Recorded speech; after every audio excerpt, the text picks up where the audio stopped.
Yo, what's poppin' guys, Sizzle here, and if you read the title of this video, I recently got myself an Ayn Thor Pro Max Rainbow Edition or whatever.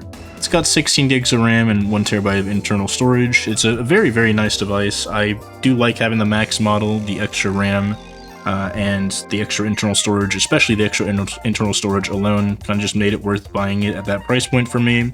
But if you want purely DS and 3DS emulation, the base model should be more than good enough. You might be a bit confused by the title because it says something like you probably shouldn't get this, but you know, here's how to set it up. And that's because this device, outside of 3DS and DS emulation, I mean, it has 2 screens, but it's not like super insane beyond that, right? Those 2 screens are very nice, but it's still very kind of finicky. There's still a lot of things that aren't kind of perfected about the 2 screens, but this is a very innovative device, and there's not really any other 2-screen handhelds out there other than the original Nintendo DS, which had basically no operating system to speak of. So this is very unique, very cool. I mean, the reason I got this is because it's such a cool device. It's really a lot of small stuff that like 99% of people wouldn't care about, but if you're buying something like this, you are that 1%, you are that like super specialized type of person. Although it's still more than good enough, even in this kind of finicky state, to fully replace my Steam Deck, especially with streaming on stuff like Artemis or like Steam Link or whatever. I really don't have a reason to use my Steam Deck when I can also just play DS games and everything else and have 2 screens, which for me is such a godsend, being able to like watch YouTube or do Discord or anything else on the second screen while playing games. It's just amazing. I mean, that's what I like about my PC with 2 monitors. It's that same thing, but it's a tiny little thing I can have in my hand. It's got crazy good battery life. It's like, what, like 6-7 hours? Which is, at this point, more than my base model Steam Deck a few years later. And it's fully replaced to the point where I'm probably actually gonna, you know, get rid of it, give it to a friend or something like that, even though the Steam Deck is still an amazing device. And it definitely lived up to most of my expectations. It's a little bit less smooth than I like to be, but on the whole, it's very, very nice. I got it with the protective shell, like the TPU case, and the screen protectors that came with it. They were like $10 each a piece, I think, so like $20 extra. If that affects the comfort, I don't really think it does. It feels nice, it feels good to the touch, it looks really good, the OLED displays on it look amazing. It does feel very comfortable. I've used this for long game sessions of Balatro and stuff with no issue, right? Balatro on the top screen, YouTube on the bottom. I've played a few DS games on here and they fared perfectly fine. There's no issues on that front. 3DS games also are perfect on this thing. You're probably wondering, you know, why I might not recommend it then. And it's because unless you specifically want that, unless you specifically need the 2 screens, most other handhelds are completely fine, right? If you just want to play like Wii games, GameCube, you know, Switch, PlayStation, whatever, you are probably better off, especially price and comfort and everything, and getting a different device. But this device has been great, right? It feels good. Feels comfortable. The one thing I will say though is for long-term, like super active 3D games, it's not super comfortable. If you're wondering if you should get the grip, compared to the original Nintendo 3DS, this feels just as comfortable as that. So if you didn't like the comfort on the 3DS, you won't like the comfort on this. Although unlike the 3DS, this can run Fortnite, which is a lot more of an active third-person, you know, 3D shooter. And when playing stuff like Fortnite, I definitely did feel a little bit uncomfortable. But as long as I wasn't doing that, you know, if I was playing Balatro, if I was playing Pokemon, Mario Kart, whatever, it feels more than comfortable enough, and I had no real desire to get a grip for this thing. It feels really, really good. The actual feel of the device and everything, the build quality, everything about it feels very, very premium. The OLED screens are absolutely beautiful. I really can't believe you can just buy something like this for like $400 nowadays and have it be as premium as it is. And here's all the different angles you can kind of have the hinge at. So this is the completely flat, laid down version. You can also bring it up a little into like kind of like a DS position. That's normally how I play it. The full like laptop looking thing, I'd imagine this is how you'd use it if you want to use an external controller or something. Although I'm not really sure why you'd want to do that, kind of defeats the whole point of the device. But maybe if you have 2 controllers and you're playing with a friend or something, that'd be good. And then you can make it go further, but it doesn't hold as steadily when you have it in positions like this. So that's definitely worth being aware of. And here it is side by side with the DS. You can see it does not hold the same position as a 2DS XL or any kind of DS. So it definitely is a bit of a different viewing angle, but not different enough to being bad or good. And you can see this is even on low brightness is still brighter than the DS, which is absolutely insane. That's pretty much all there is to say about this thing. I mean, it's an emulation device. Now with that out of the way, let's get to the setup. Pretty simple to start off. You get a little welcome screen here. You just go hit next. Next again if your language is English. Set up your internet. That's what the WLAN stands for. And then set your time zone if you want. That's not really super vital for anything. Select your launcher. I would just use the default. It's a pretty good default. The gesture navigation as a start, and then just hit complete, and the device will start up. You'll also normally be prompted to update your device's firmware or whatever, so make sure you go do that. And from here, we're going to go to Chrome. Use without an account or use with an account doesn't really matter. And we're going to go fix the sound on this device, so the default sound isn't great. The way I would do that is look up the Joey handheld sound fix video. He goes over it perfectly. Here's a link to everything that you need to go to. So I just look up Joey AYN sound. I'll have it linked in the description if you just want to, I don't know, copy that over. But this guy basically made a really nice 6-minute video or whatever going over how to fix it. And I'll just be showing that in this video, exactly what we got to do here. Scrolling down into the description, you'll see a few different things here. First off, a GitHub link. And that will be to actually go install the thing that we'll need to go fix our sound. So we're going to go in here, go under releases, and there'll just be an APK in here, and you just want to go install that. You can see under the assets thing right here, we have o2ptweaks.apk. Hit download anyway, hit open once it's ready, and then just install. Give it permissions to actually go install to your device. Pretty straightforward right there. Allow from the source, and then go back. And it will prompt you to go install o2ptweaks, which is how we're going to go apply our sound fix. And if it doesn't prompt you to install it because you hit back twice by mistake like I did here, just go to your downloads and hit install again, and then hit open once it's installed.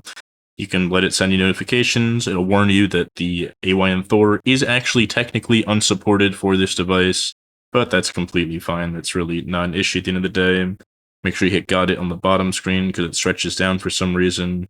And from here, you just want to hit the little menu up in the corner here, and then go to the tweak section. And all you want to do from tweaks is enable the James sound tweak thing or whatever, James DSP. Just enable that and then hit install James DSP Manager. Go to settings again and allow this to install apps and then install James DSP. And once that's open, we have a few different settings that we're going to go change here. You can let us send notifications, doesn't really matter. Max out the limiter release just all the way. I don't know the exact reason why you do any of this. I just know having all this makes your sound significantly better, so you should definitely do it. So drag the limiter release bar all the way to the end, right, the full 500 milliseconds. Apply full post gain, the full 15 dB. And scroll down a bit, and you will see arbitrary response equalizer. And then you want to go back to the YouTube video, and in that YouTube video description, you'll see a bit of a command, or it'll say the EQ or whatever, and have a bunch of numbers. You just want to go copy that over. It's a bit hard to copy with the stylus, so I cut to me having it already pre-copied. You want to go copy it, go back to James DSP, and then go paste this in where it lets you, which you do by clicking on the graph here. It'll pull up a little separate side menu. You want to edit a string and then paste what you had from the video right into here. And I didn't fully paste it, so I had to type in the last digit by hand here.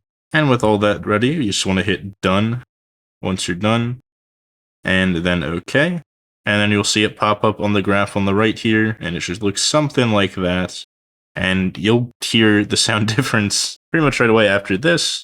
But there's still another thing we have to do to make this sound available. When you go to Live Programmable DSP, on the Live Prog script, go to Stereo, and then set it to stereo wide, and then just hit this little power button at the bottom, and it will turn on the sound fix. And you'll already hear a difference if you listen to any audio before applying this.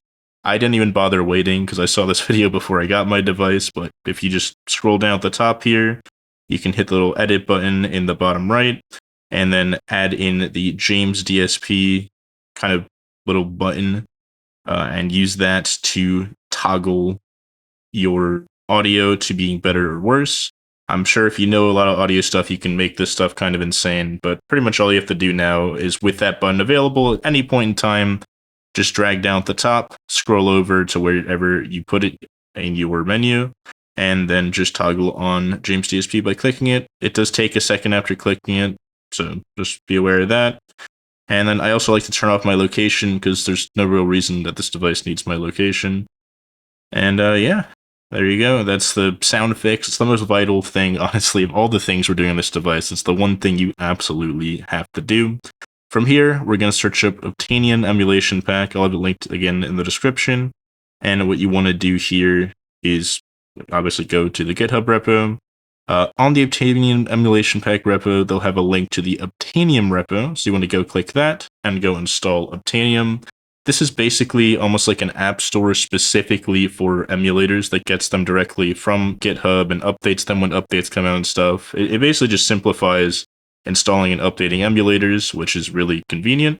And you just want to go to the app release APK specifically. There's like a million other variants, but that's the one that we want.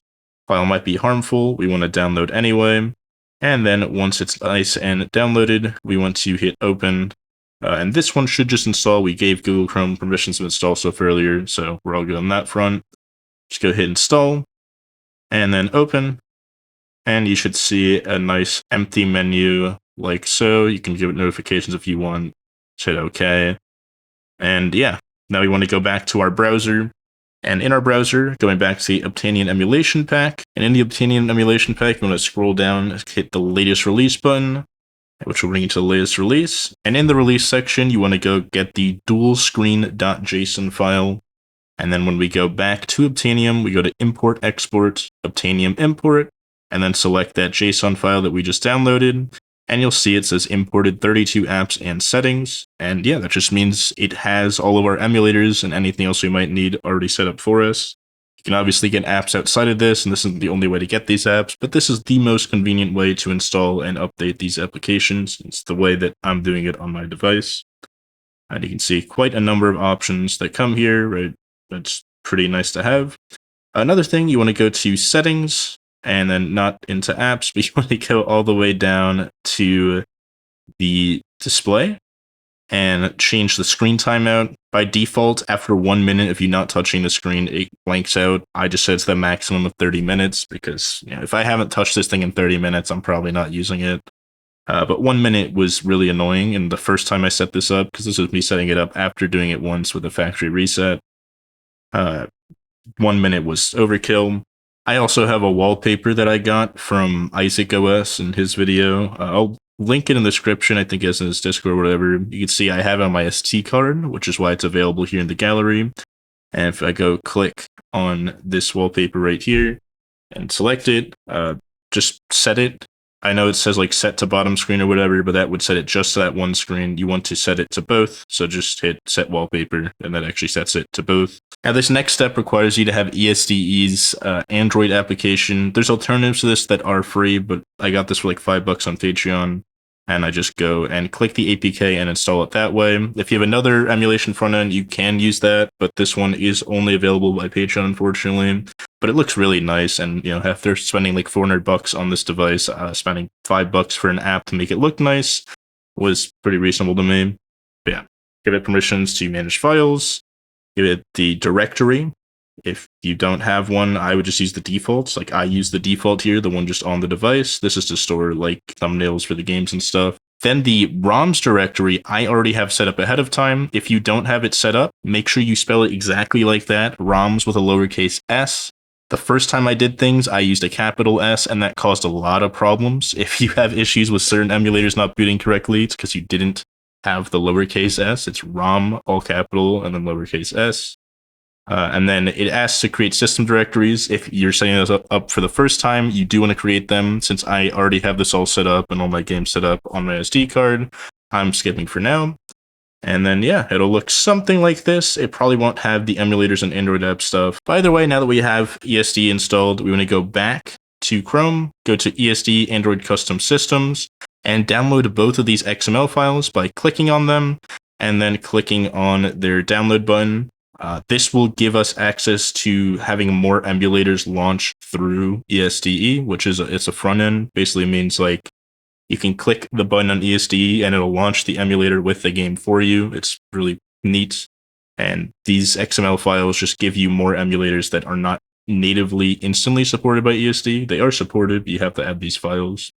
Either way, you want to hit copy to, then go to your ESDE folder, and then go into custom systems. This will already be a folder made by ESDE, and then just hit copy. And once those files are in there, we can go into ESDE, and I mean, you would see the difference if you looked ahead of time at the setting we're about to look at. But looking at it now, you just want to hit the start button on our device, which is this top right button here above the ABXY. And then you have to use the controller stuff on the bottom to navigate this. We can go to the UI settings and then download and then proceed. And I'm going to grab the DS theme. This is yet again from the Isaac OS videos, what he kind of did on his device. I thought it looked really cool, and that's what I'm using to begin with. But there's a ton of themes here, and you can just pick the one you like the most. In my case, I just like the DS one the most, so that's what I'm going to go do. All right, so I hit DS. And then it takes like a second to install. Not very long at all, but it does take a second. And once that's downloaded, we can go set our UI to the DS theme by hitting back and then changing the theme from linear to DS. It'll just be available. And then hitting back, it will automatically apply it for us. Just like that. And then once we're in here, we want to go to the other settings section, go to alternative emulators. And from here, you'll see some of the things that we made available with the ESDE extra devices thing. You want to change Gamecube from Dolphin to Dolphin standalone. You want to change not the Nintendo 3DS, but the N64 to parallel N64, because that's the emulator I recommend using for that. You'll notice NDS now says MelonDS DS. It does not say that by default, but that's MelonDS dual screen, because there's a specific version of MelonDS built for devices with two screens. Change PPSP to PPSP standalone if you have any of those. For the Sony PlayStation, use Duckstation standalone. That's what we're going to be using. The Switch currently says Kenji NX, and you notice it doesn't have an option for Eden, which is currently the best emulator for Android. But it will be there once we install that, and then set Wii to Dolphin standalone as well. And yeah, that's all we have to change for now. The Switch will automatically update itself once we install our Switch emulator later. And then also in other settings while we're here, we can set launch games on the other screen. If you want to use ESD on the bottom screen, which I do, I think it looks quite nice. It looks a lot more like the actual DS itself. It's a very nice looking front end. Now that we've done those settings, we can go to the scraper, and this will get all of like kind of the visuals for our games, right? You want to scrape these systems and then select all.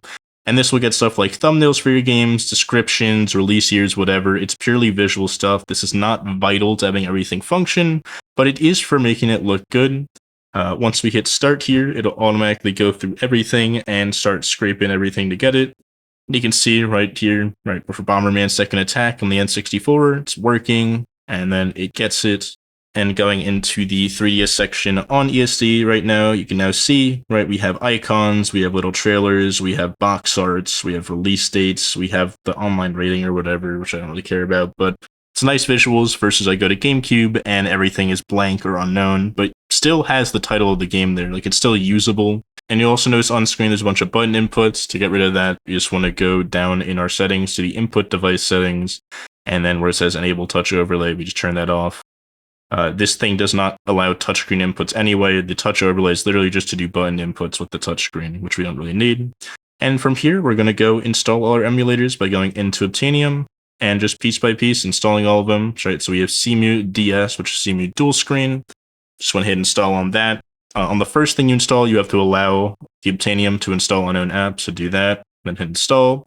Then we have MelonDS DS, which is this is the dual screen version of MelonDS, a specific version built for dual screen, and just install that. And then APS3E is the better PS3 emulator at the moment, although PCSX, I think it's called, is looking pretty promising, so maybe get that instead. I think that's also listed here, but that's the one I use for now. Then we have Azahar. This is for the Nintendo 3DS, if you have any of those games on your kind of ROM collection, your games backed up. And then you want to hit install on that. And then we want to keep going. Then we go to Dolphin Emulator. That's for GameCube and Wii Games. It's just the default. It's the best by far. It's probably my favorite emulator of all time. There's just so much Dolphin does that other emulators to this day don't really come close to doing. It's such a clean, nice experience. I really do appreciate. And it will take a little bit longer to install because of that kind of cleanliness and full amount of features it has, most of which we're actually not going to use. Then Duckstation Beta. I don't know why it says beta. There's another Obtanium JSON I used where it wasn't a beta, but this works fine. I'm assuming this will get updated later if the guy ever updates the JSON or XML files we had to use to make this available. Scroll down a little bit more. We get Eden, which is the Switch emulator. Just grab the standard version. You don't need the Legacy or the Optimize. Just the standard version works completely fine. Nothing wrong with that. Then I'm going to keep going, get Nether SX2 Classic, which is for PS2 emulation. It's a very solid PS2 emulator, pretty similar to Duckstation, honestly. Then we have PPSPP, which is the PlayStation Portable emulator, which is pretty nice in and of itself. Definitely not as nice as most of the other emulators. Then RetroArch AARch 64. This one is the emulation thing for most of the systems, right? This is NES, SNES, N64. You can actually use this to emulate a lot of the other stuff too, like DS and 3DS and all that, but you won't have as good of dual screen supports, and it won't be as smooth of an experience. So I would recommend having those standalone instead of having them through RetroArch, but RetroArch does let you do shaders and stuff, which I know a lot of people appreciate, myself included. And the last thing that we'll get for emulators is Vita 3K, which is the PlayStation Vita emulator. It's definitely a lot more jank than any other emulator, unfortunately. Then going down, you can see front end. There's Pegasus is probably the one I would get if I don't have ESDE, but also GameHub Lite. And this is how you can play Steam games on this device outside of things like Artemis or Steam Remote Play, which let you stream it from your PC. This will run it natively on your Ayn Thor, which is super, super cool. And we just want to hit install on that. And then the last thing I'm going to get here is Artemis. I'm not actually going to show how to set that up in this video, but you can use Artemis and Moonlight to stream your whole PC to this device, which is really cool. This is what lets it replace something like a Steam Deck, even though it can't run a lot of the Steam games yet. But yeah, going to GameHub Lite. This is the GameHub Lite setup. You just go to Steam, sign into Steam, and then it'll pop with a sign-in screen, and you sign into Steam. Once you're signed in, you'll see your whole library available just like this. So we can hit the search bar to go search for any of our games. And once you search, you'll see something like this, where I searched up Balatro. It has both the Windows Store version on the right and the Steam version on the left. You can also sign with the Windows Store if you want to get stuff that way. But yeah, installing it from Steam, even though it had a Windows icon, you say get game. Don't ask again, I know. And yeah, it'll just install like it would on Steam. And once it's ready, you just hit play now, and it'll install everything it needs to run. You'll see it's downloading firmware and stuff. It'll play the trailer in the background while it's downloading the extra stuff it might need to run. Generally, it only has to do it one time for the first game. Not every Steam game works out the box for the GameHub Lite, but pretty much anything lightweight, right? Anything like a basic 2D platformer, a basic card game like Balatro, anything where it's like not super advanced, super 3D graphics, will work quite fine. Just straight out the box, like no tinkering, no doing anything. But I will say a lot of stuff still isn't working. So try to keep it to basic games, right? You're not going to be able to play, like I try to play Dead by Daylight. That shit does not work. Just keep it to simple games. The more advanced ones don't work yet. I'm sure they actually will in the future. They're making crazy good progress with this stuff. It's really cool to see. I mean, there's been like 10 updates as I was editing this video together, so it's really going quick, the amount of progress they're making here. For whatever reason, when I first did it here, I got application launch failed. I still don't know what caused that. It happened repeatedly. The way I fixed that, you can see it here. I have YouTube on the bottom, Balatro on the top. The way I went to fix that is I just went and reinstalled GameHub Lite, and you can see after reinstalling it, it just worked. My best guess is I had my PC on with Steam open, and I accidentally left a game open. So I think what happened is Steam thought I was trying to play two devices at once on the same account and kind of locked me out, and that's why it failed. I don't actually know why. But yeah, it's a super clean, super fun experience. I played a whole round of Balatro like this. And I'm recording this part to show YouTube video on the bottom, Balatro on the top. It's a very, very chill experience. And then on the top screen, if you hit the back button, which is in the bottom right, it'll actually pull up the GameHub Lite overlay, where you can do stuff like disable little performance HUD that's on by default. Right, so just hit this button right here, this back button. It'll pull up this nice overlay, and you can disable, enable whatever. Right, you can disable touch controls, which I always do. Disable screen touchpad, which I always do. You can change the frame rate limit. You can turn on native rendering. I have it off. I found it causes problems, but what it does sometimes is help stuff run better. So that's something worth toggling if you have the option. It comes with an HDR toggle, which does make the game look a lot nicer. The camera doesn't capture very well, but trust me, in person, it makes it so much more vibrant. It's insane. Like, the difference is really noticeable in person. It's really not on camera. And then CRT display effect, it puts on a CRT filter, which is actually a really cool feature to have.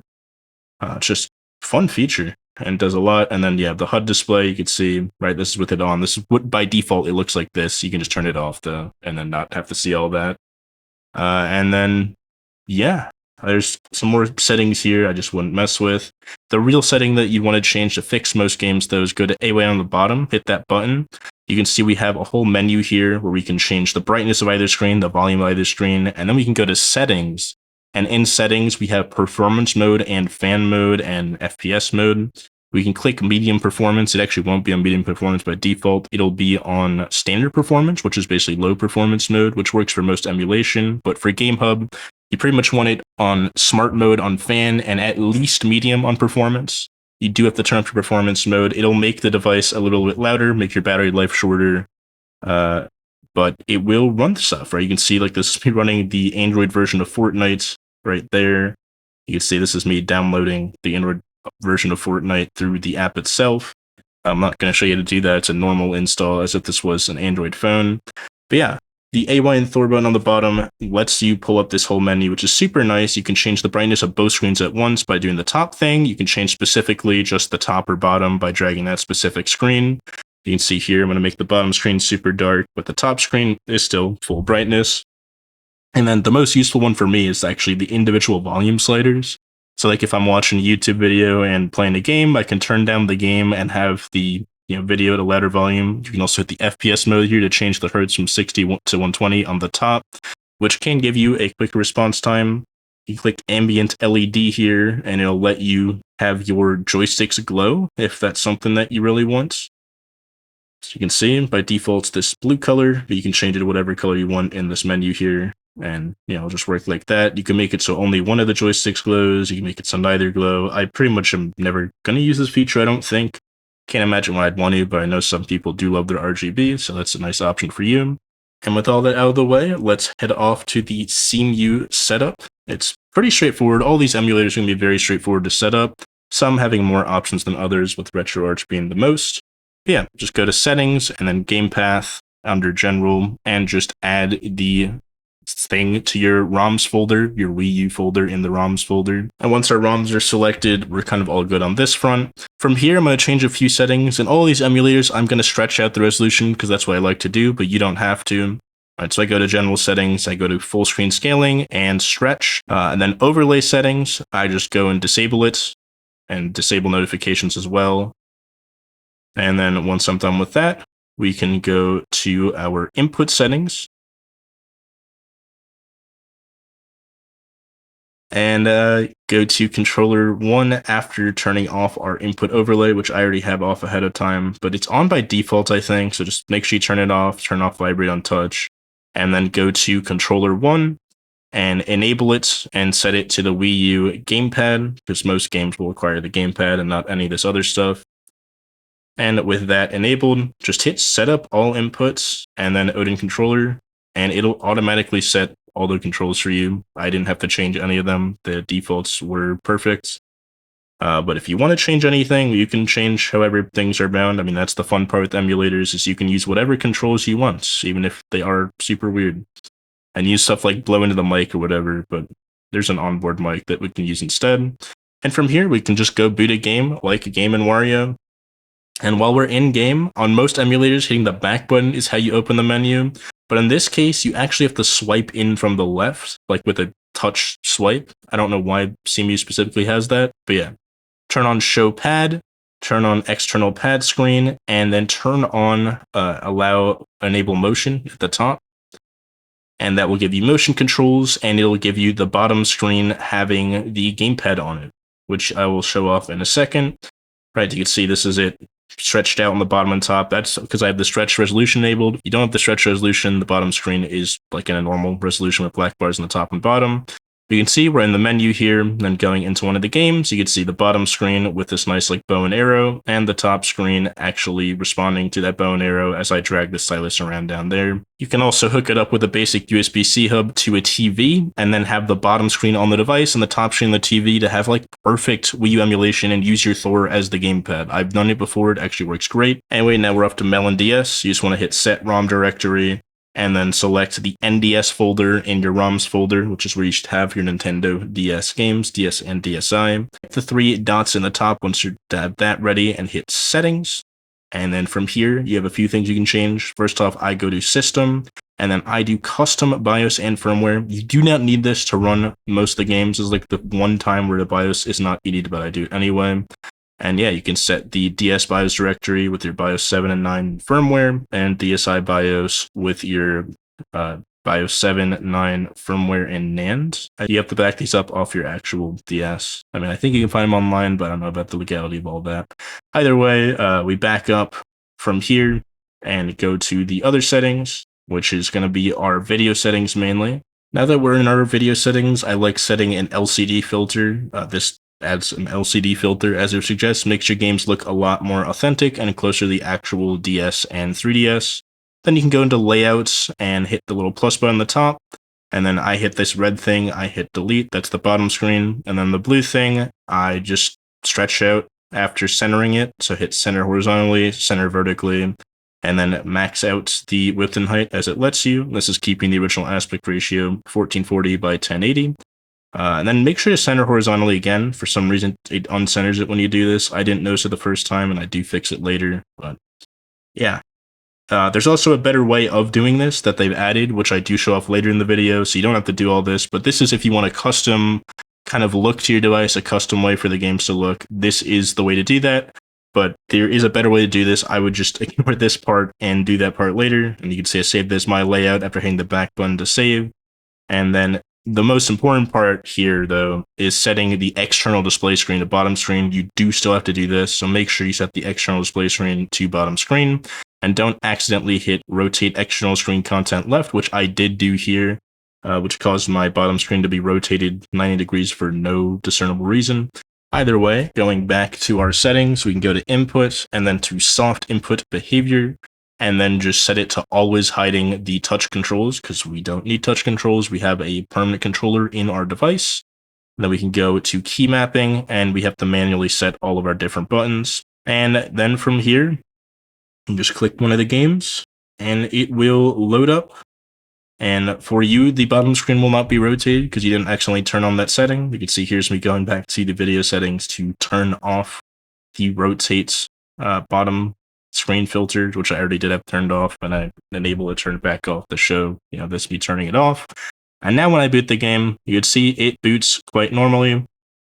Top and bottom screen looking phenomenal, and just nicely misaligned because I still haven't centered the top screen, which I'm going to go do right now by hitting the back button and then settings, and then going back to that same section to the video, and then to the screen layouts, and then go to my layout and edit by hitting 3 dots on the right and then editing it. And you can actually navigate this all with the controller as I did here. And I just recentered this blue square at the top. Like I said, you don't actually have to do all this, but it's just good to know this is an option available to you if you want to do things this way. And once it's all centered, hit the back button and save. And you'll see it actually applies right away. So as soon as we're done here, it goes back to the game. And it just looks nice. It's nicely set up. The aspect ratios look right. Everything looks just really good. Where we go back into the actual game itself. Game's got its nice LCD filter and looks pretty decent like this, but there's a black bar on the bottom, there's black bars on the sides, and there's that thing on the right side of the screen. To get rid of that, it's actually quite simple. You just want to slide down from the top and then scroll like a little bit, and you'll see something called floating something. I don't actually remember the thing. Floating icon right here. Yeah. Just turn floating icon off and then it goes away. But either way, the easier way to set up the overlay that I was talking about earlier is once you have the game booted, hit that back button to get into the menu, go to dual screen presets, which you can see right here, and just turn on internal top, external bottom. And if you want to keep the DS aspect ratio, just keep that going. I wanted to fill my whole screen, so I turned that off. And then it fills my screen on the top and the bottom, which I personally like. But if you want things to look as they did on the actual original device, just don't turn off the aspect ratio thing and it won't look like this. But I like having my screens filled. It's just how I am. And next up, we're going to set up a PS3E for our PS3 games. We're going to go hit the select firmware button, go to your PS3 firmware update, which you can grab from the PlayStation 3 firmware update. Like they have a thing on the actual PlayStation website. Then specify the PS3 ISO directory, which should just be in your ROMs folder yet again. You'll have a PS3 folder. And yeah, once you got that going, we're going to hit the three dots in this menu, hit the virtual gamepad edit, virtual pad edit, and then in this menu, we're going to hit the back button right in that bottom right corner. And once we hit the back button, you can just disable this whole thing by scrolling down and hitting disable virtual keyboard. As for why it's called keyboard and keypad, I don't know, but then you just hit save and quit and back out. And now all you got to do to play your games is just click on them and they'll run. There's no like crazy settings for the PS3 emulator. It's all pretty straightforward. There's not really much you can configure here. It'll compile the PP modules. It takes quite a while. I skipped ahead. This took several minutes. Then the SPU cache, and it's got a bunch of stuff it has to do. The first time it loads the game. The second time you load it, it'll be much faster. But the first time you load any PS3 game, it'll take quite a while to load. You can see right there's the game loading up, and I skip ahead a bit, and here's the title screen of the game. And we got 3 game heroes looking pristine, running pristine, and everything just works, right? I'm pressing the buttons on the bottom off screen, and they're working. And yeah, I mean, the games just work out the box like that. Then we're going to go to Azahar and set up our 3DS emulation. Hit get started, give it all these permissions asked for, give it notifications, give it microphone, give it camera. I just hit while using app because I don't know why I would need permanent access to that. The user folder, I just make a random folder on my base Thor, call it 3DS. This just stores random stuff. I don't really know what the point is. It's kind of like the ESDE folder, just have it there. It's not going to have too much crazy stuff. Then applications, set this to your N3DS folder in your ROMs folder, and this will have the actual game files themselves from your ROMs.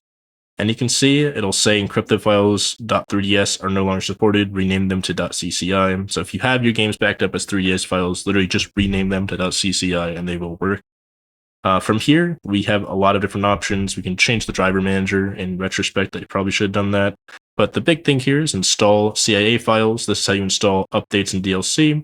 So you can click one, hit the 3 dots, and then hit select all to get all the stuff that you have in your folder, and it'll install files like that. Once you have your DLC and updates installed, you want to go back to settings, go to the actual settings, like the second settings menu. From here, we have a few things to configure. In system, make sure new 3DS mode is turned on, just gives you better performance. Then under graphics, change your graphics API to Vulkan. This is pretty much something we do on every emulator. It's just a better kind of graphics backend. And then the internal resolution, I like setting to 3x. I think it just looks best and has no real performance issues. And then also disable right eye render makes 90% of games run faster, but a small handful of games won't work. So I would turn this on, and then if you run into problems, this is the first setting to change. But you probably won't run into problems. At least I haven't yet. And bind buttons, so set up all your different inputs. This is what mine all look like, just like that. You can set up however you want your controls to be. It's not really rocket science. Then going to the layout section, we want to set our landscape screen layout from original to single screen. And then scroll down a little bit, and secondary display screen layout should be our bottom screen. You can also set the aspect ratio to stretch. Make sure you actually set it. You can see it still said 4:3 there instead of stretch. I like stretching it out. If you don't like stretching it out, this is the default resolution. It looks quite nice, right? This is after just clicking a game to boot it. Also hitting that back button, we can pull up the menu here and disable the touchscreen overlay, which is kind of annoying to have, right? So go to overlay options, show controller overlay, turn that off. And now it's off, and your game's running and looking beautiful. But going back to that layout thing, setting aspect ratio to stretch, I can now have it fill the whole screen and stretch out how I personally like it. Right, you can see there's it applying live, and there's Kirby Planet Robot's main menu. I mean, it's just looking absolutely beautiful. Now we have Dolphin Emulator. We go boot that up, enable usage reporting, lets them make the emulator better. Then in the bottom right, hit Add Games, and go add in each specific folder. You have to do this twice. Add in first the GC folder, and then add in second your Wii folder. You do want to do these both separately. If you do just the ROMs folder itself, it sometimes will cause problems, not with Dolphin itself, but Emulation Station and other kind of front ends like Pegasus and stuff will sometimes have problems. And then go to graphics settings, and then yet again, change our graphics thing from OpenGL to Vulkan. It just works best. This is even true on PC for a lot of the time. Vulkan is just really, really good, and OpenGL just works on more things. That's kind of the problem with that. As for aspect ratio, I changed that from auto to stretch. Yet again, personal preference on that. Then to go to enhancements, and this is where you can set the internal resolution to be something higher. So I set it to 3 times native for 1080p. You can set it to 2 times. It really, after 2 or 3 times, it doesn't really look any better. But you can set that to whatever you want to set it to. Then we're going to go to Gamecube input, and under standard controller, hit the options menu on the side, and then scroll down after making sure your Odin controller is selected at the top, and go set all your buttons on your Gamecube controller. I like setting L and R to L and R, and then the Z button that Gamecube controllers have, I set to the back right button, aka ZR, like in the back right, that little like pushable trigger. And that way you kind of have access to everything. Right, so those are all my kind of settings there. You'll see it even has the rumble motor attached for us, so we'll have rumble on our GameCube games. Then under Wii input, you have a lot of different ways you can configure this, but just for now, we're going to go to our configure Wii remote like this, go to motion input and turn enabled to on, and this will automatically use gyro from your Ayn Thor to simulate a Wii remote kind of sensor bar and like moving your Wii remote around. Then for the Wii remote extension, just click where it says nunchuck and turn that to none, because we don't need that for now. You obviously can set up a nunchuck later and set the buttons like normal, and speaking of which, you want to scroll back up and go to buttons and set our buttons for normal. I'm just configuring this all to make Mii's and stuff for now, but you will probably need a bunch of different configs for a bunch of different games, and Wii emulation is just kind of like that. You'll probably have to swap out what controller is using what, just having multiple different profiles and making sure to save them and all that. But for now, that's all we have to do, just set the buttons and enable motion input. Then we're going to hit the 3 dots on the top right, hit Perform Online System Update, and then Yes. And then I did USA, because I am in the USA, and all my games are US editions. Do it based on what your game editions are, right? So if you have like Korean games, do Korean. If you have European games, do European. Whatever. Updating does not take too long.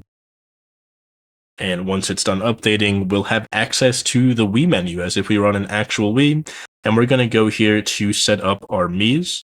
Right, so we're going to hit OK, and then the 3 dots, and then load Wii system menu. You can notice that's now an option.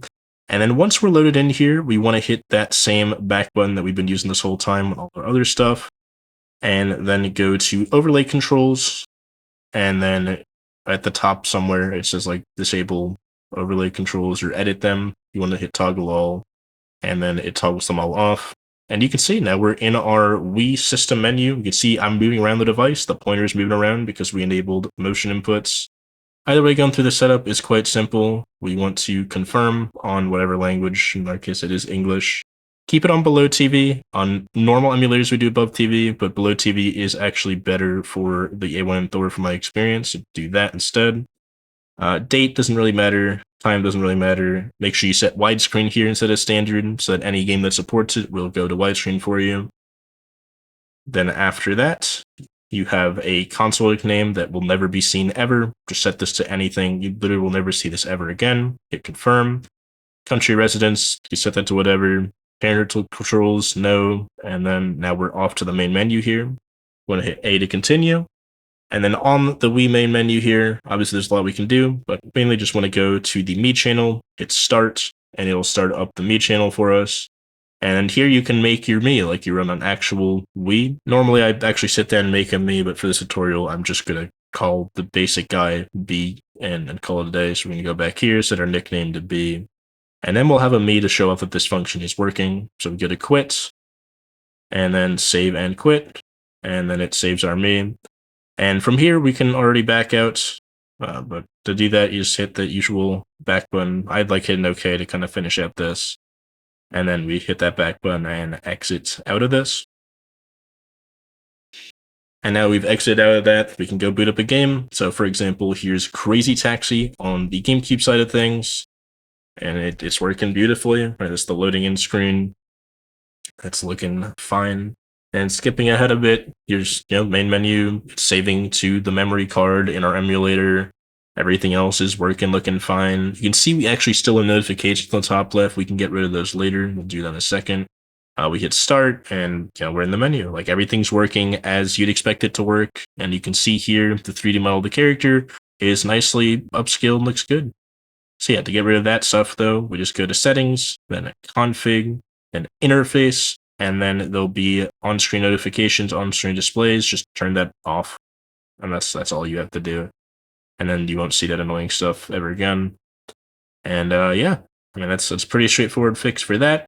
And then here's us booting up a Wii game. In my case, I'm choosing Mario Kart Wii here because it has access to that GameCube controller. A few Wii games actually let you use the GameCube controller. I know Smash Bros. And Mario Kart in particular support it. Not too many others do, but yeah, that's why it makes this nice to show that off. You can see the game loading up. Right, there's Mario Kart Wii. When we load up our new license, you can see our Mii that we made earlier is available. Right, there's B in all his glory. You go select him, you get a new license for B, and the game's working, looking, and feeling fine. Next up, we have Duckstation, our PS1 emulator, and from here, I just hit next on the first thing. Change the GPU renderer after changing aspect ratio, whatever you want it to be. I use 16:9 because that's what the top display is. 3x internal resolution, and then hardware Vulkan. Right, you can also set aspect ratio later to fill, which we do, and I also turn on widescreen rendering, where it increases the field of view in some 3D games, and PGXP geometry correction I also like to turn on. It makes the games look a little bit nicer. Here you have to import your BIOS file. You can see I actually kind of skipped ahead to when I did, and it'll automatically detect based on your BIOS file what you have. From here, just hit the plus button on game directories and set it to the PS1 game directory, which it's pretty straightforward. I skip retro achievements, I hit finish, and here's all the different games and stuff loaded in. All we want to do from here is hit the 3 dots, scroll down a little on the left. We got a few settings to change. First off, going to our controller settings, and then go into touchscreen and disabling the touchscreen controller view by changing it from single analog pad to none. Then go into port 1, and then hit perform automatic mapping and own controller, and it'll map things perfectly for you. You can change stuff after that if you want, but I don't. Then go back, go to app settings, and we have a few things to change here.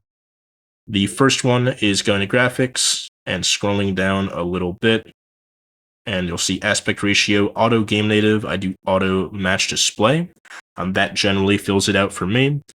And then another setting to change on top of that to guarantee that we fill our screen is stretch to fill. It's a little bit further down.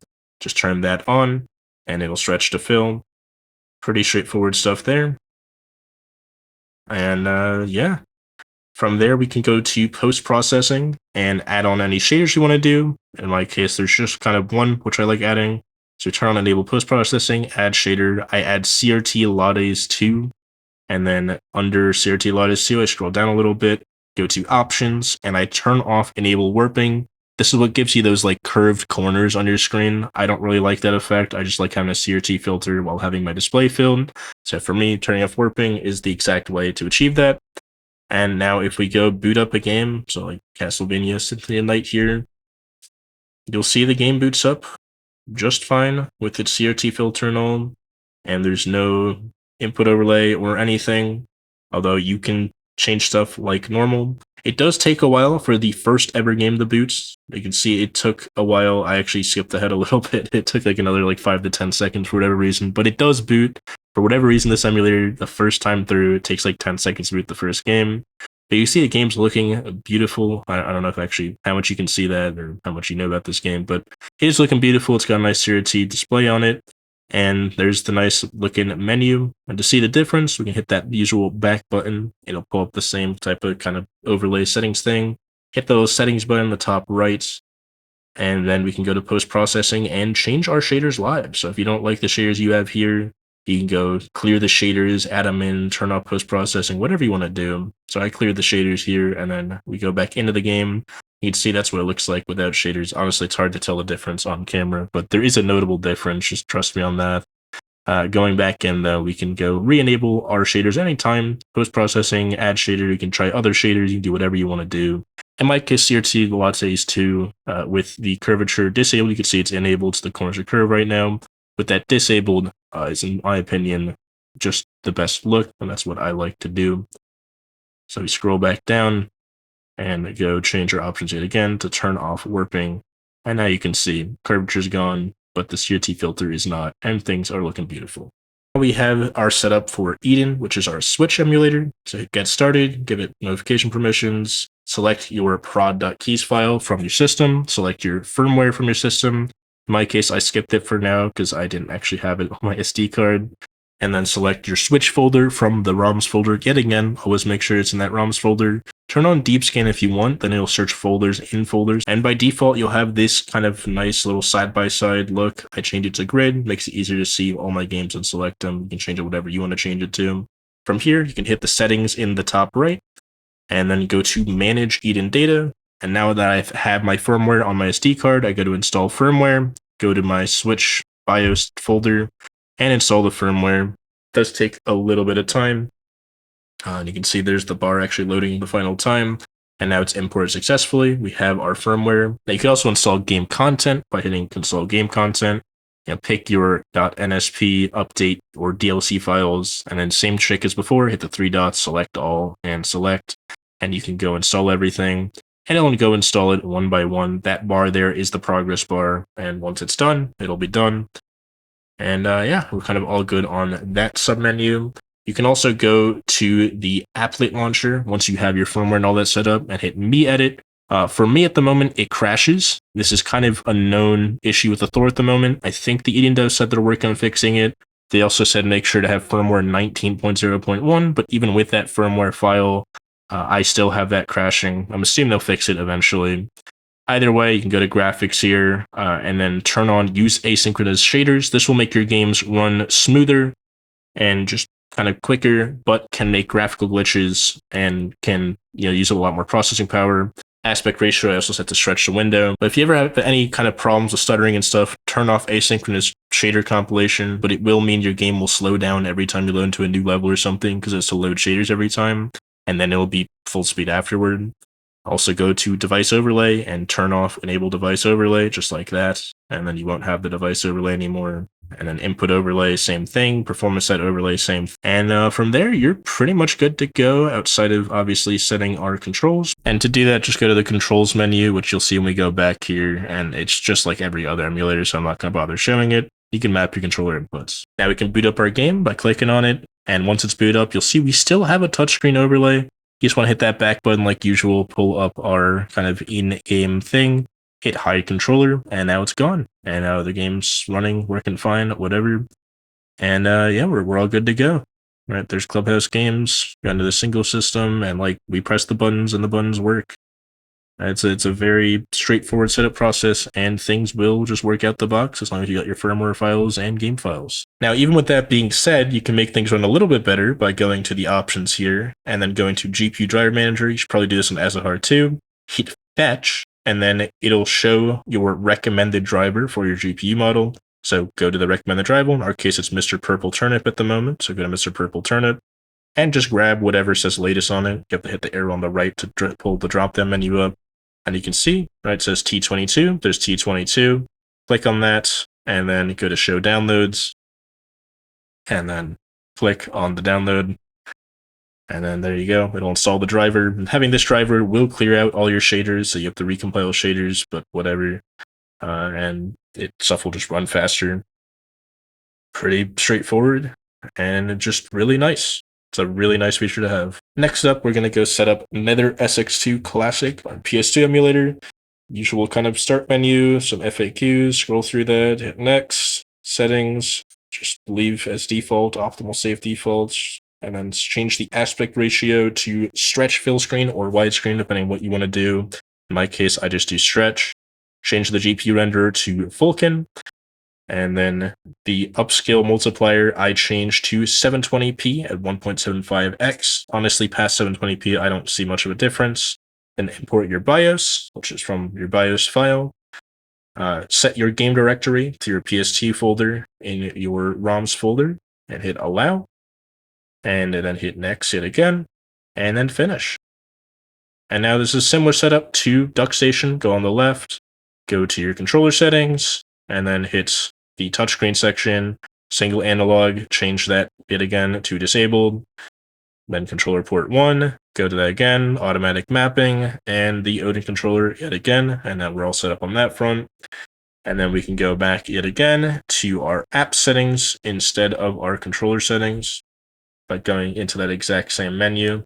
And from here, we have a lot of different options we can change. Most of them we already did. This is just kind of double checking most of them. And then under graphics, scroll down a little bit and just kind of keep scrolling. And eventually you'll see a thing that says TV filter somewhere in here, which you'll see once things focus. All right. Also enable widescreen patches, something you can do yet again, something I always like to do, make stuff widescreen when it's supported, like automatically. And now you can see the game booting up. And there's God of War, right? Up and running, up and working. And then we're going to hit that back button, open that usual menu, go to the settings, and then under general, there's a thing that says show notifications. We're going to just turn them off. I don't need to show notifications for stuff like shaders loading at the start of the game and all that. So I like turn that off. And then under graphics, scroll down, and that TV filter I was talking about earlier, TV shader, I set that to Latte's CRT.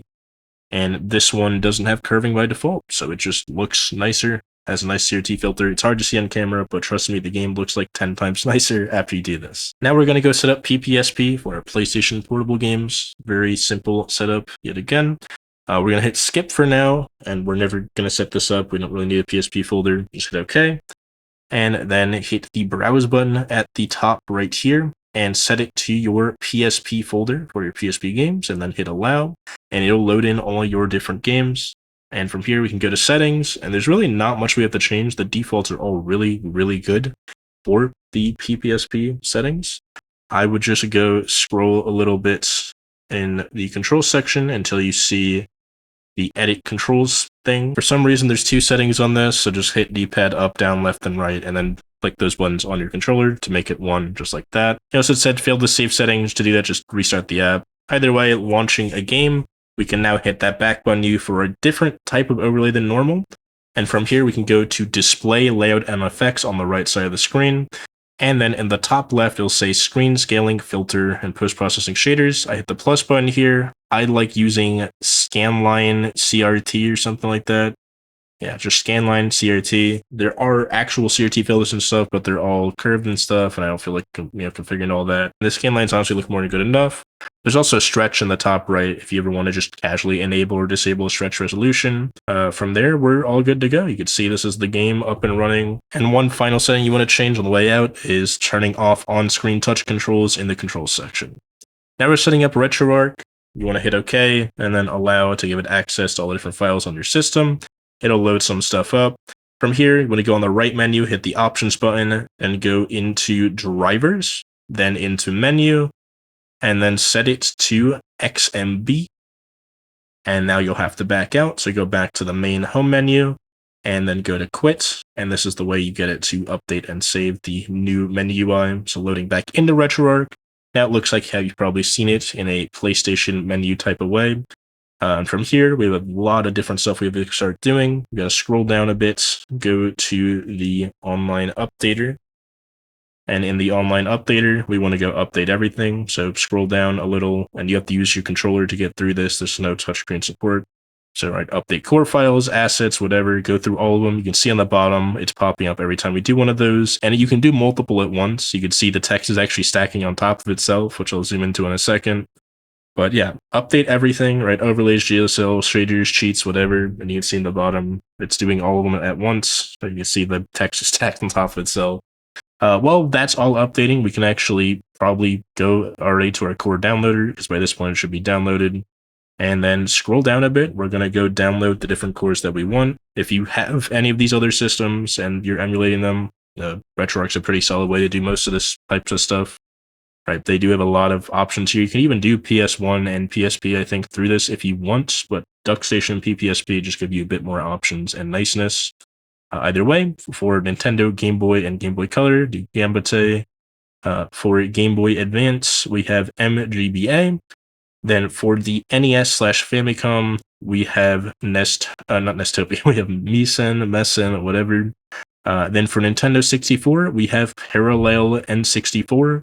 And then for SNES, we have SNES 9X, just the normal SNES 9X version. There's some other stuff here if you have other stuff you want to emulate, right, like the Pico 8 and stuff like that. But that's really all I'm going to bother doing for now, right? There's a bunch of Sega systems and all that you could do later.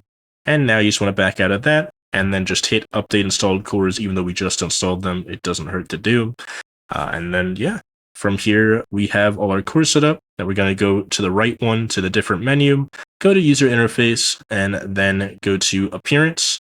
From here, you can change the color theme. I like changing mine from electric blue to golden, and that's how it's going to look through the rest of this, just like that. Looks pretty bad on camera, but in person, that gold looks a lot more golden and nice. Here, it looks like more of a peachy color, which is a bit odd. Also, on-screen notifications and overlay, I would just turn them off in the user interface there. Forgot to do that, but I do it later. Then go to video, and then go to not the sub-video setting like this, but go to scaling. And we can use that to stretch out our screen on all the different emulators. If you want to keep the original aspect ratio, just don't do this. But I like changing the aspect ratio in all of them, so I go down, set it from core provided to full, and now every single emulator will stretch out the screen in RetroArch, which I really appreciate, just having an all-in-one setting, and that changes for all of them, right? For NES, SNES, N64, everything is now going to be stretch resolution when you set it like that. Anyway, now let's go back. Let's go to the input section, and then go to RetroPad binds, and set port 1 controls. And now you have to make sure that your A1 Odin is selected as the device and go change all your different controls, right? So this is the updated controls after I go set all of them. You do actually have to do this. Most of the defaults don't work fully properly, so you have to go change all that. Then you want to go back 2 menus and then go to the hotkeys section. And under hotkeys, set the first hotkey enable, to the select button, which is the left top button on the bottom kind of screen.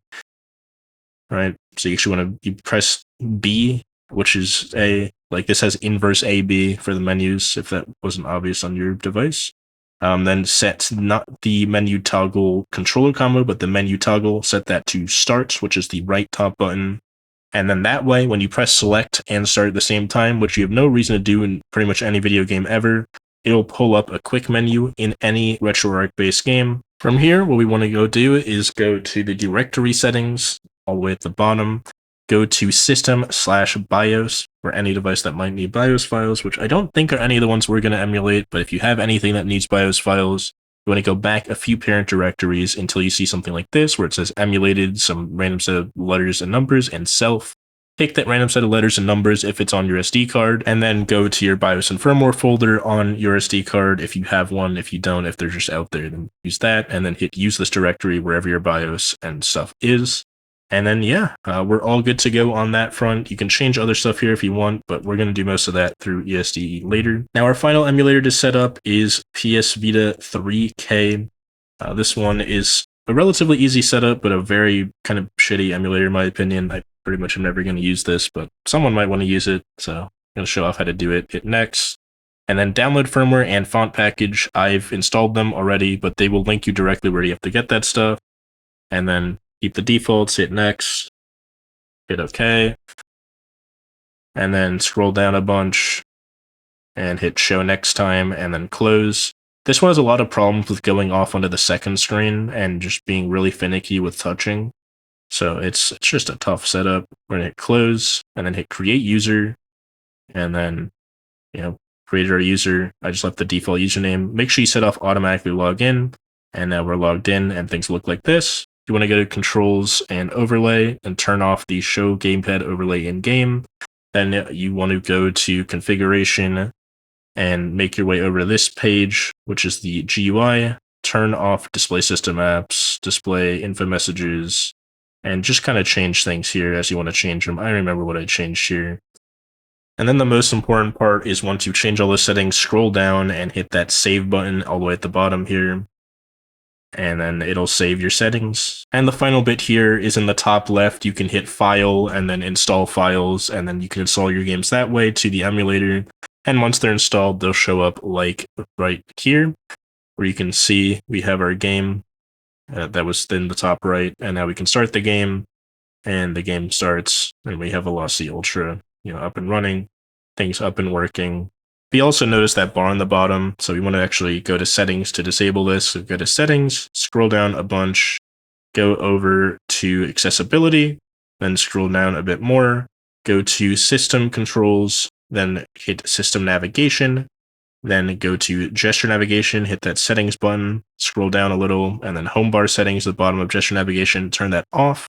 And now when we're back in the emulator, you can see, that bar is not there. The game is just working and running, and yeah, things are working. Now with all of our emulators set up and configured, it's time to configure ESDE or whatever your thing of choice is. In my case, it is ESDE. I'm not going to show how to set up anything else. This is what I'm using. And in here, all you want to do is hit that start button yet again, go to other settings, then go to alternative emulators, make sure all of our stuff is as before it, right? So Gamecube, MGBA, the standalone things are standalone. And now you can see for Switch, we have Eden standalone. And yeah, that's pretty much all you have to do on that front. And now we can go on the bottom screen, and for whatever reason, ESDE stopped showing up here after they did like a recent update to the Ayn Thor. It should show up in the future by default, but for now you have to type in ES to load up ESDE, and now you can see it's loaded on the bottom screen. You can't actually use touch controls to get around, so you have to use the D-pad on the left or the circle pad or whatever to get around, and then you can just load games, right? So you can go into your system of choice, right? You can see I'm going to go to the 3DS thing. I eventually moved there with the buttons. I could press X to see like a little trailer for the game on the bottom, which is a fun little feature. Nice little thing to see. And then at any point, if I go to anything, so like 1080p snowboarding here in the N64 section, if I just press A, it now loads it on the top screen. And this is where we're going to do the rest of our RetroArch configuring, because I have not done most of the actual proper configuring that we need at this point. We pretty much just stretched the screen so far. Now you have to get rid of all of the kind of overlay stuff. So you want to hit this select button in the top left here, right, that tiny little button there, and then the start button to go with it. Make sure you actually have the top screen selected and not the bottom screen, and then hit select and start right here. And once you hit select and start, we will actually get a quick menu that will be pulled up on RetroArch, right? So hit select and start like this. We got our quick menu. There's a lot of stuff we can change here. A lot of stuff that we're going to change here. And the most important part of this is actually making sure to save it afterward, because it doesn't auto-save like on any other emulator. So we want to go first off to shaders and add in a nice shader of choice. So turn on video shaders like so, just pressing the A button.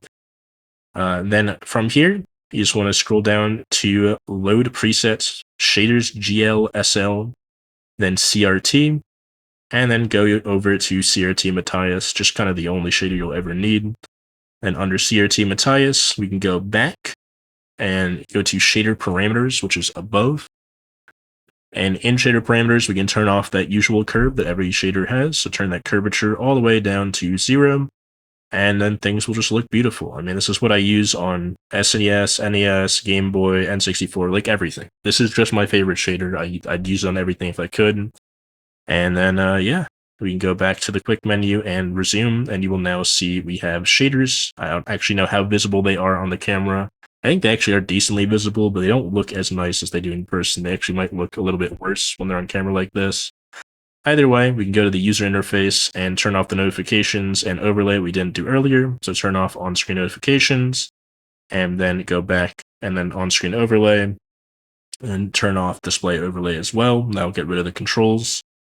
And now when we go back to our quick menu in the main section here, right, we can go back to resume, and you'll see everything just looks nice and clean. The game is just running, looking beautiful on the top screen. We can go through the menu like normal here and just see things, right? Now, don't back out of this yet. We're going to change RetroArch stuff later, but if you look at the bottom screen, you can see ESDE has still been open this whole time, and we can use this to go swap games. So if we want to go over like a Game Boy Advance game, you can load in, hit Advance Wars, and it'll launch the game just like that. Now, in our case, since both of these actually use the same emulator of RetroArch, the first time you do it, it's actually going to crash the emulator just like that because it's trying to load a game while the other one's up. But if you just press the button again, it'll actually load RetroArch with advanced words right away. You can see it undid all of our settings from before, and that's because I forgot to save them. So now we're going to actually go save them properly. This is just going to be something that happens anytime you want to change anything like this. Another thing we're also going to do while we're here is go to Core Options and then Video on the Game Boy Advance specifically, and also I guess the Game Boy. You can go into Video and apply a color fix, which I really think looks more proper to the actual Game Boy Advance. So go to Color Correction, set to Game Boy Advance, and it kind of adjusts the color for how the color would look on a proper Game Boy display. We're going to now go re-enable our shaders, turn off the overlays, whatever. And from here, what you want to do is go to the main menu, go to Configuration File, and then Save Configuration, Save Current Configuration. Make sure you go do that. Then we want to go back yet again, go into the Quick menu, and in the Quick menu, we want to go to Core Options, and then Manage Core Options, and then Save Content Directory Core Options, just like that. And now you can see this is what the game looks like with kind of nicer colors and stuff like that. But we're still not done saving everything, actually, right? Despite the game and ESDE and everything looking right, we still haven't actually saved all of our settings properly on that top screen. So we actually want to go into that quick menu yet again, go into Overrides, and then in Overrides, hit Save Core Overrides, Save Content Directory Overrides, and then you're good once you've done that. And then your settings are all saved, and the next time you boot into this, everything will be set up properly. Right, so now if we go on the bottom menu, now that'll happen normally. But even while we're running games like this, we can just go on the bottom screen and launch stuff like Animal Crossing. So like this is what happens with a dual screen game that actually replaces the bottom screen of ESDE and then loads up the game. So you can see this is Animal Crossing New Leaf Welcome Amiibo. And yeah, that's kind of everything there is to set up on your Ayn Thor. There's more stuff you can do, obviously, but this is what 99% of people probably just want this thing for, right? A whole emulation and game setup. This took me well over 10 hours to make, so hopefully you liked it, and have a great rest of your day.